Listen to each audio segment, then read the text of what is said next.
Pessoal, a Espada Selvagem de Conan, o número 6. Aqui podemos dividir em três histórias, tá?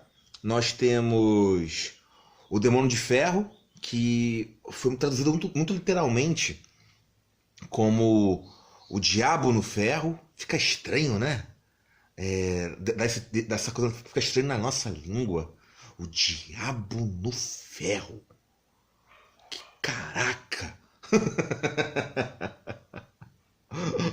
Não acaba sendo errado, mas existe alguns motivos que você tem das traduções. Eu sei que quando você vai fazer a tradução, nós temos muitas bizarrices no cenário brasileiro, tanto nos quadrinhos quanto nos filmes, que saem verdadeiras pérolas, né? Mas outras, por sua vez, ficam até melhores na nossa língua. E no caso, como essa tradução que foi feita anteriormente, várias vezes, né, por sinal, que é o Demônio de Ferro, eu acho que soa melhor. Não é que sai errado, mas fica estranho, causa um ruído, tá? Parece ter uma coisa meio religiosa, tipo, tá com o diabo de ferro, meu, tá com o diabo no ferro, sai, diabo! Aí também nós temos os Profetas do Círculo Negro e uma história aqui dividida. Na verdade, são duas.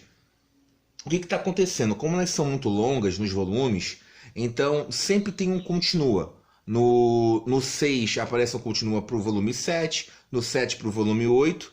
O bom é que dá aquele ar mensal que você tem de simplesmente de ver as aventuras de novo no outro mês e você ir nas bancas, né? O ruim é que quando você está lendo você fica realmente curioso e você quer sanar, né? Nós estamos numa era muito imediatista, tanto que a Netflix ela faz esse formato já te entregando quase tudo de bandeja, né?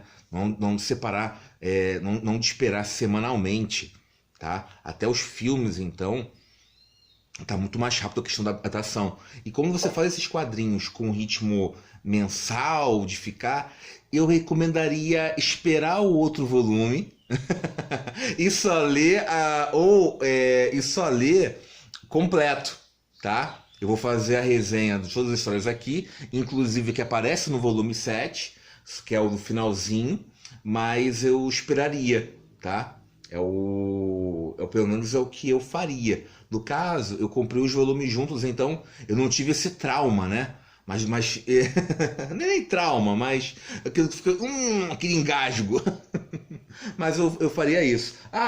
Deixa eu fazer um jabazinho interno, que eu tô fazendo aqui, do livro Matando Políticos, tá? Que é o meu aqui, que eu produzi. E detalhe que esse livro, ele não tá indo bem não, gente. Tem duas histórias engraçadas, né? A primeira que eu fui pesquisar, coloquei no Google, né? Eu falei, vamos fazer uma massagem no meu ego. Aí eu coloquei ali o nome, coloquei na busca, o que me aparece? Precisa de ajuda? Socorristas sobre auxílio de suicidas, né? Aí eu falei, Jesus, que horror! Pelo nome, né? Matando Políticos. E o segundo foi que um amigo meu foi procurar um emprego, ele tentou fazer alguma coisa com relação, ele mandou um áudio, né? Lendo o livro. E ele até agora está na dúvida por que não conseguiu esse emprego. Vai saber. Mas o que acontece?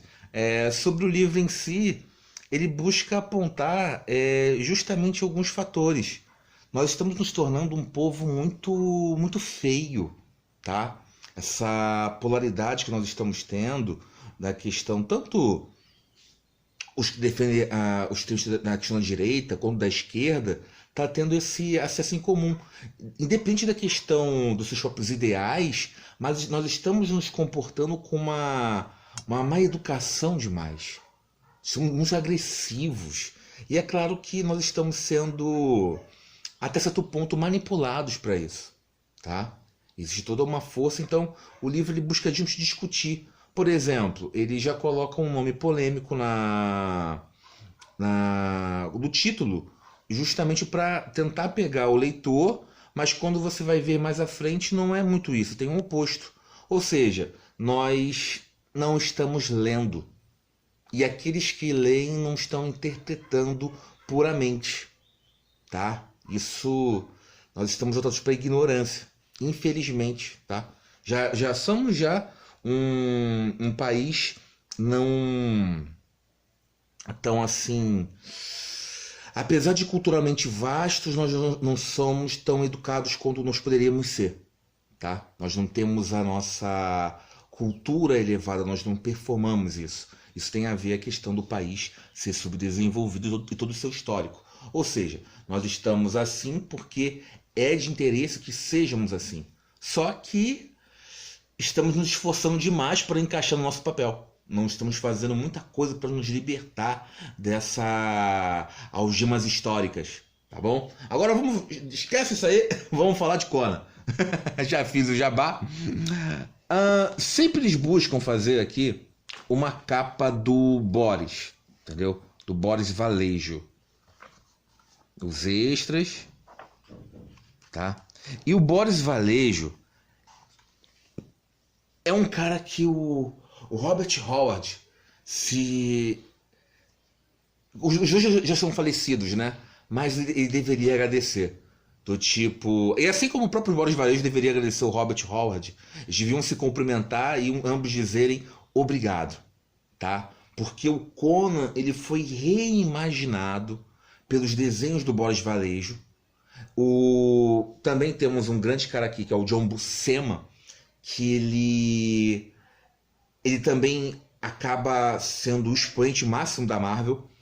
É claro que tem a ver com o roteiro, mas nós estamos falando aqui do visual. E quando você imagina Conan, o Arnold Schwarzenegger à parte, mas o que acontece? Você logo imagina a arte que foi feita pelo John Buscema. Mas o John Buscema ele faz isso se baseando no Boris Vallejo. E o Boris Vallejo, é claro, ele faz essa reinterpretação, e essa reinterpretação não adiantaria nada se não tivesse um personagem com uma base muito forte, que é o próprio Conan. Então, integrando cada um desses três assim tiveram um papel muito fundamental para ter o Conan como nós imaginamos e esse sucesso desse personagem da cultura pop. Não que o Conan já não tivesse lá nos anos 30, mas quando ele entregado pronto, quando ele foi totalmente feito, assim como o Super-Homem, que ele vai se remodelando até ter essa figura canônica como nós imaginamos. Algumas vezes os personagens não saem simplesmente tá aqui, ele está pronto e é isso e acabou. Não, eles vão se transformando. E o Conan aconteceu isso, tá? Então, esses três tiveram um trabalho assim muito fundamental. O Roy Thomas também acabou pelos choteiros, pela questão de incrementar tudo que o Roy Thomas ele foi muito fiel, né? E a Marvel agora que pegou os direitos não tá tendo o mesmo zelo editorial, tá? Na questão de vamos chamar os melhores nomes da Marvel. Para começar, que a Marvel não tá com os melhores nomes atualmente. Mas é verdade, não tá. A equipe criativa tá dividida, né? Você vai para Image, tem aqueles que ainda estão independentes, aí fazem trabalhos esporádicos para Marvel, tem aqueles que vão para DC. Então, esse período que a Marvel produziu o Conan, tinha algumas lendas envolvidas no processo. Então ele foi um personagem que foi muito bem tratado. E nós somos sortudos por vermos isso. É claro que é uma questão de gosto. Eu sei que muitos vão considerar datados. Mas olha só, hein? Olha esse traço. Olha o nanquim aqui, olha. Aí vem o Diabo no Ferro. Ô, Panini. Ai, ai. Mas olha só, olha só.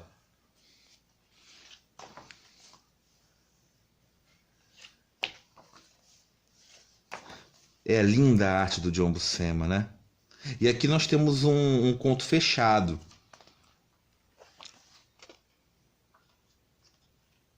Para quem não conhece, existe uma manipulação. O Conan que ele, eu vou falar, um bandido. Ele é um líder que está causando muitos problemas. E para lidar com isso, qual é a criptonita do Conan? Um, dois, dole três, mulheres. Então notam isso, fazem uma mulher fugir de propósito e o Conan ia ao resgate numa ilha. E justamente nessa ilha onde teve um raio e é claro, alguém fugiu. Olha, se eu vivesse nessa terra fantástica aqui, eu nem sairia de casa. O lugarzinho cheio de problemas. Cheio de serpentes, horroroso. E acaba sendo o nosso mundo, né? O Robert Howard, ele faz isso. Aí eu ia falar, o Conan o Tolkien se inspirou nele. Eu acho que ele nem só se inspirar, né? Eu acho que copiou um pouco, né? É raro nós vermos essa situação, né? Geralmente os outros que retiram do Tolkien, mas aqui o Tolkien ele acaba pegando essa influência do Robert Howard na questão da Terra-média se transformar. Pelo menos tem isso pouco. E você vai vendo que esses gênios criativos da escrita, eles não conseguem fazer uma obra do zero.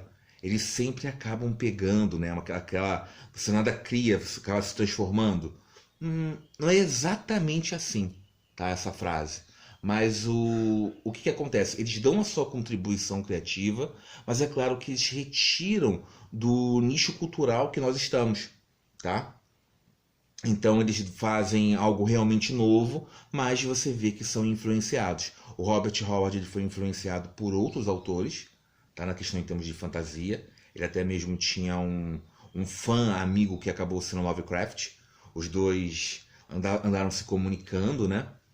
Apesar que o Robert teve muito pouco tempo de vida para fazer um legado e conseguiu. Isso que é o mais fantástico, porque se você considerar o quanto ele escreveu em tão pouco tempo, ele faz o suicídio, né? Ele acabou optando por isso, mas e você compara com os outros escritores, é uma coisa assim fantástica a questão da produção literária em termos de qualidade. Você vai logo pro Conan, que é a Hora do Dragão, então ele já faz todos os elementos ali logo no primeiro conto explodindo, por mais que ele tenha demorado para realmente ter essa engrenagem, ter ascensão, mas ele já acerta muito no Conan.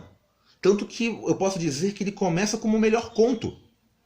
Tá? E depois que ele vai fazendo outro, você, decai, mas o personagem já estava feio, já estava respirando.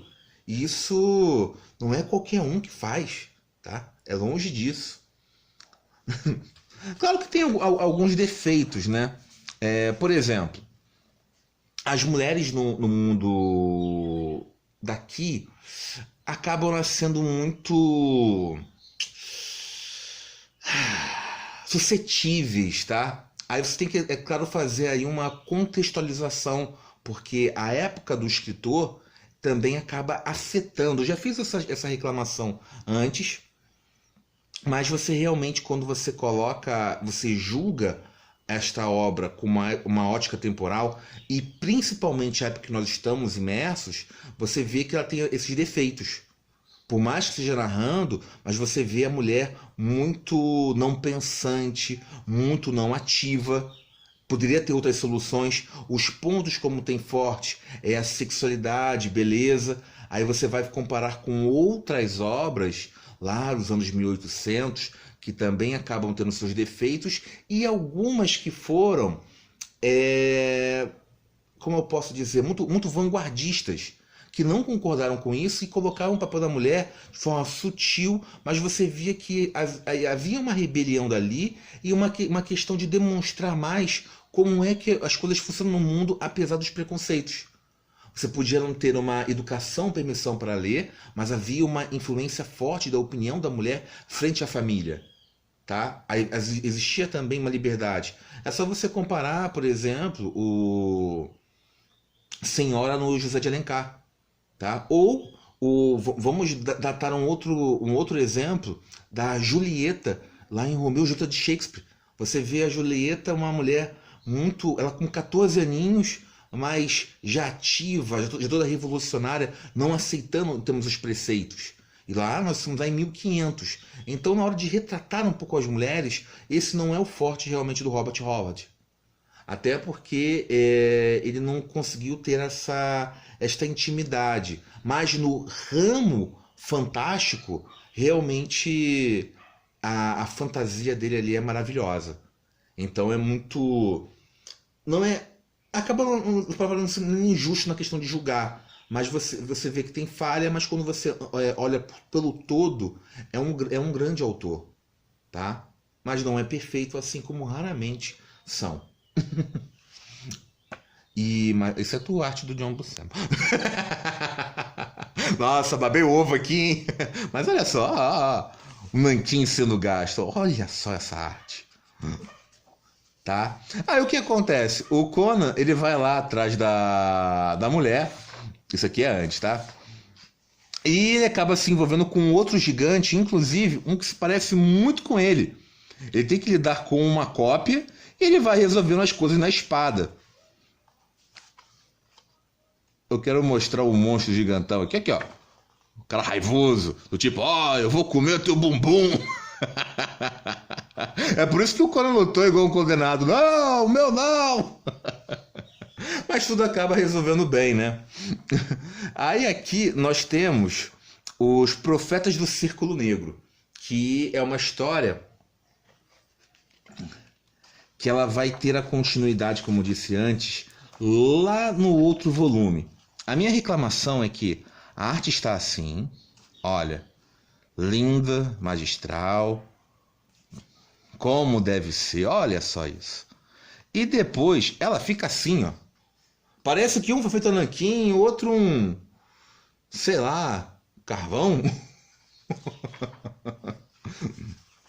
Deu uma... Agora eu não sei se isso é culpa da Panini ou são os arquivos originais, mas ficou estranho, tá?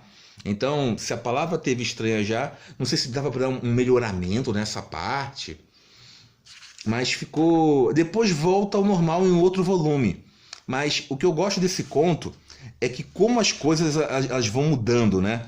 Eu gosto desse jogo de gato e rato, do tipo, você tá no topo, aí dá uma coisa errada, estão te perseguindo, aí você inverte, você passa a ser o perseguido, aí depois vira, você vê onde que você vai ganhar. Então, é um conto onde as coisas vão mudando.